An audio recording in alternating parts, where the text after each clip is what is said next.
the spring of 1947, a strange new landmark appeared on the coast of Cornwall. Driven hard onto the rocks of Prussia Cove by the force of a North Atlantic storm, the immense, rust-streaked hull of a battleship lay broken and defiant. Her back was broken, her guns were silent, and her engines were cold, but she had refused to go quietly to the scrapyard. This was not just any ship. This was His Majesty's ship Warspite, the Grand Old Lady, and this was her final, stubborn act of defiance in a life defined by it. She had more battle honors than any other vessel in the long history of the Royal Navy, and her story is one of the most remarkable sagas in the Age of Steel. To understand how she ended up on these rocks, you have to understand a career that spanned 2 world wars, survived unimaginable punishment, and dealt out destruction on a global scale.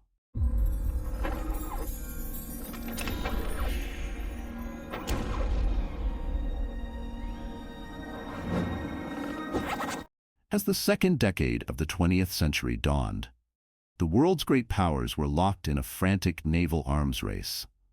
Britain, the dominant sea power, found its supremacy challenged by the burgeoning Imperial German Navy.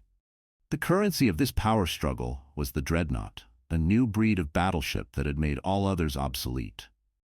But even as these giants were being launched, Britain's formidable First Sea Lord, Admiral Jackie Fisher, and its then First Lord of the Admiralty, a young Winston Churchill, were planning the next great leap forward. The result was the Queen Elizabeth class, a group of 5 vessels so advanced they would be known as super dreadnoughts. These ships were revolutionary. Instead of the 12 or 13.5-inch guns of their predecessors, they would carry 8 massive 15-inch Mark I naval guns. Each gun could hurl a shell weighing nearly 138 pounds, 879 kilograms, over 16 miles, 26 kilometers. This was a staggering increase in firepower. Equally revolutionary was their propulsion. They were the first British battleships to be designed from the outset to be completely oil-fired. This gave them greater speed, range, and a faster turnaround time in port compared to their coal-burning rivals. Laid down in October 1912 at the Devonport Royal Dockyard, the vessel that would become HMS Warspite was launched just over a year later. When she was commissioned into the Royal Navy in March 1915, the world was already deep in the throes of the Great War. Warspite was arguably the most powerful warship afloat, and she would not have to wait long for her trial by fire. After joining the Grand Fleet, Warspite was assigned to the 5th Battle Squadron, a fast wing of super dreadnoughts intended to support Admiral Beatty's battlecruisers. On the 31st of May 1916, the entire Grand Fleet put to sea to intercept the German High Seas Fleet. The resulting clash would become the largest naval battle of the war, the Battle of Jutland. In the chaotic opening phases of the battle, the 5th Battle Squadron found itself heavily engaged with its German counterparts. The air was thick with smoke and the thunder of heavy guns.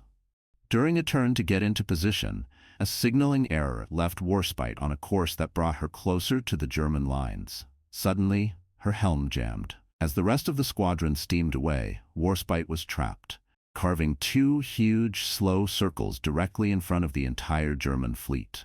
The German gunners could hardly believe their luck.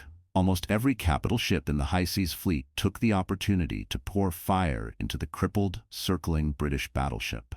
It was a moment that would have meant certain death for almost any other vessel. Shells rained down around her, sending up colossal plumes of water. At least 15 heavy-caliber shells slammed into her hull and superstructure. Fires raged, compartments flooded, and yet her core survivability held. Her crew fought desperately to contain the damage, and after what must have felt like an eternity, managed to regain control of the steering. Battered, burning, but alive, Warspite limped away from the action. Her now famous turn became known as Windy Corner. She had faced the concentrated fire of an entire fleet and refused to sink. A legend had been born. The end of World War I brought peace, but for Warspite, it was merely an intermission. Throughout the 1920s and early 1930s, she served as the flagship of the Atlantic and Mediterranean fleets. But naval technology was advancing rapidly. The rise of air power and more effective submarines meant that the Dreadnought of 1916 was becoming a relic. Many of her contemporaries were scrapped under naval treaty limitations, but Warspite was chosen for a different fate.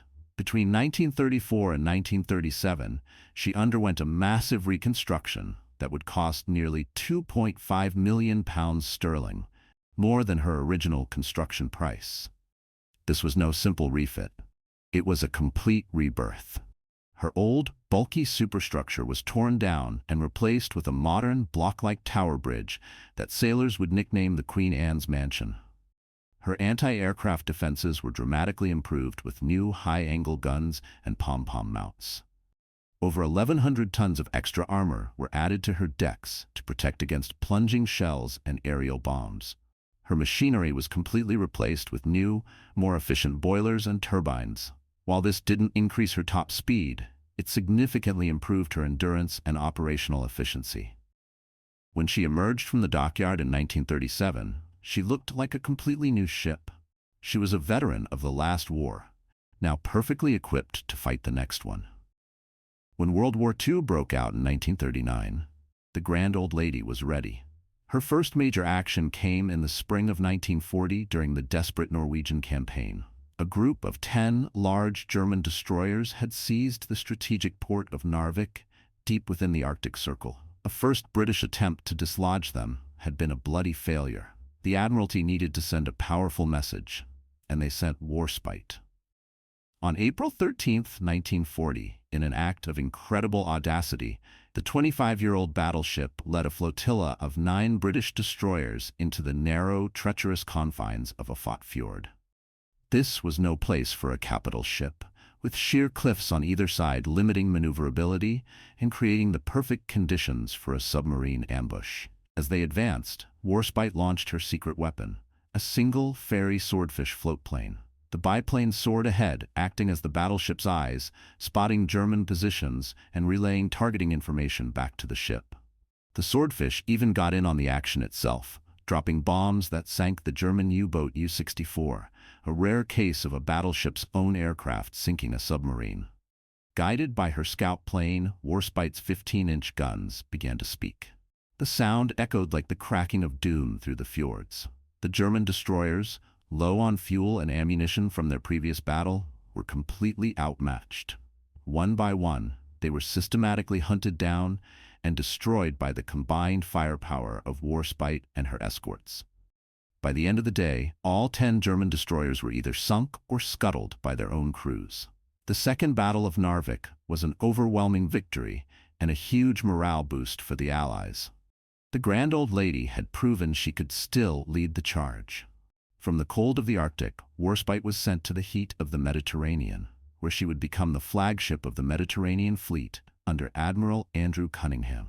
Here, she would take part in one of the most famous gunnery duels in history. During the Battle of Calabria in July 1940, Warspite engaged the Italian fleet.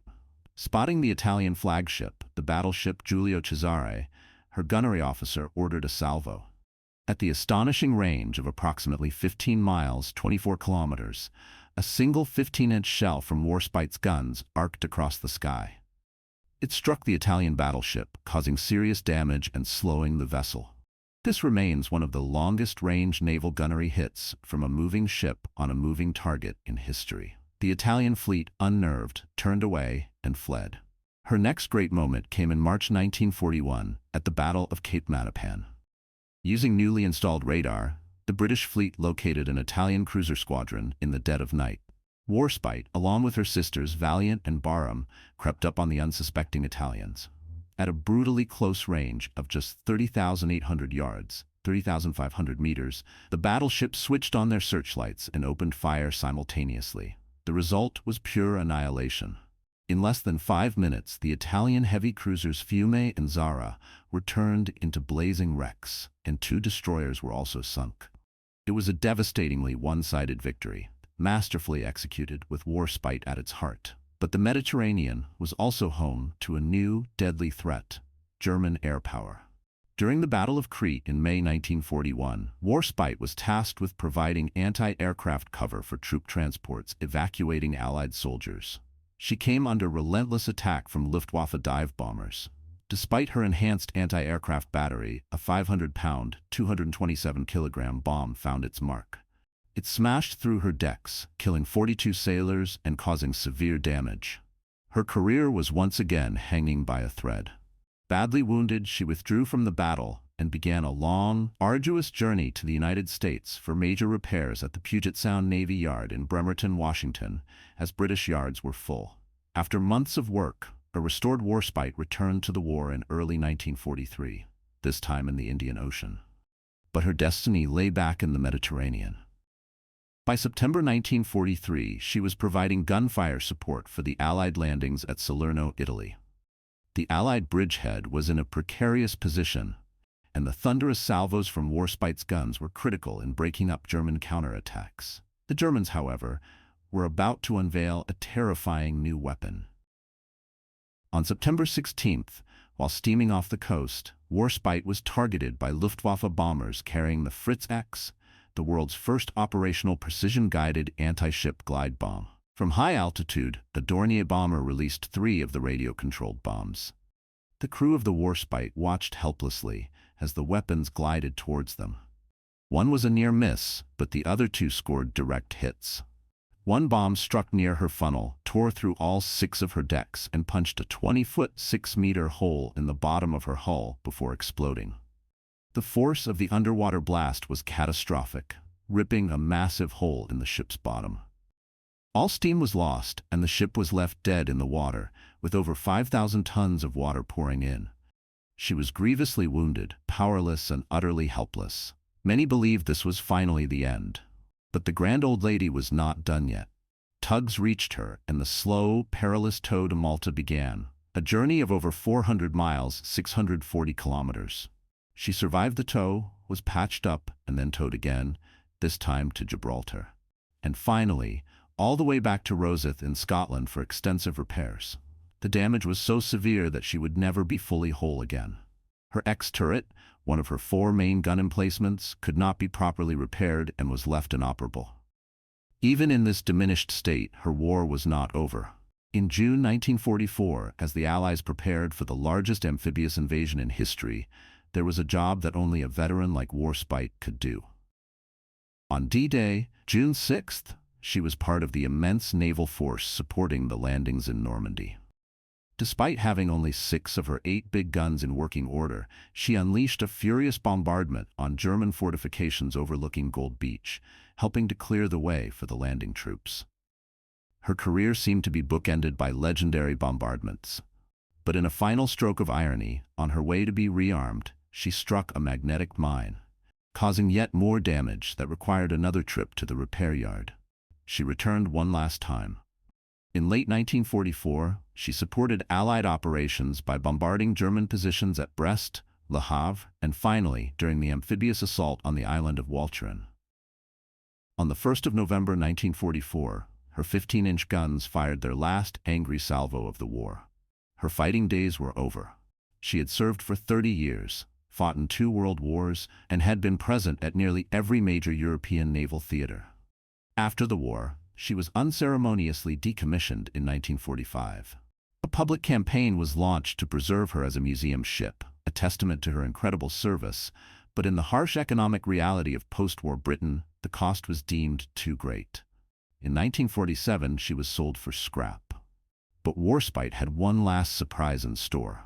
While being towed to the scrapyard at Fastlane, she was caught in a severe storm. Her tow line snapped, and the grand old lady, seemingly with a will of her own, ran aground in Prussia Cove. She had refused her final orders.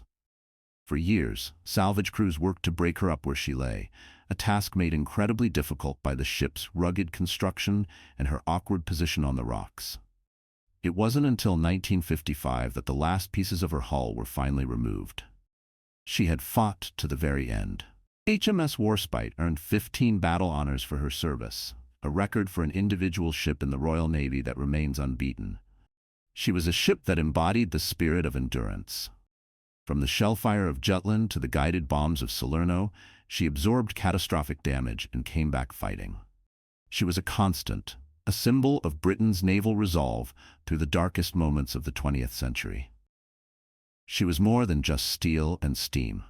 She was the grand old lady, a true legend of the sea. The story of HMS Warspite is a testament to the idea that some legends are forged in fire and refuse to fade away.